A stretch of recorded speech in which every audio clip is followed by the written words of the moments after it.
आज मशवरे हो रहे हैं कि किसी तरह बानी पीटीआई की जमानत हो जाए, लेकिन जेल से बाहर आने के लिए बानी पीटीआई की साजिशें नाकाम होंगी।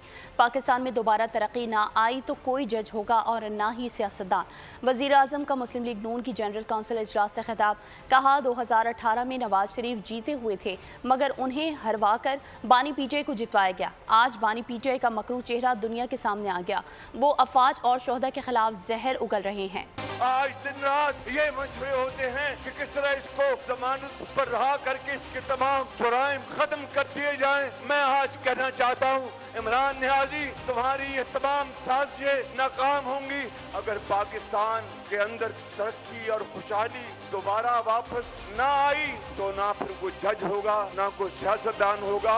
2017 और 18 में नवाज शरीफ का जो जीता हुआ इलेक्शन था उसको ऐसे हथकंडों से शिकस्त में बदला गया और वो कौन था? वो इमरान नियाज़ी था।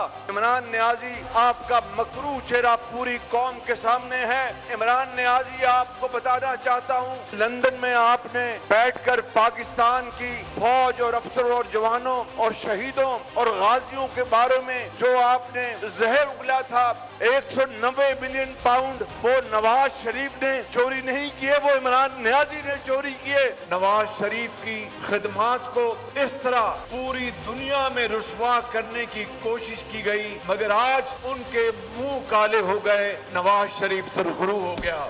इस बात का अल्लाह ताला के हुजूर शुक्र बजा लाता है कि जो जुल्म और ज्यादती और छीना झपटी आपके साथ 2017 में की गई, अल्लाह ताला ने दोबारा आपको इज्जत अता फरमाई है। सब्सक्राइब करें और बेल दबाएं ताकि कोई खबर रह न जाए।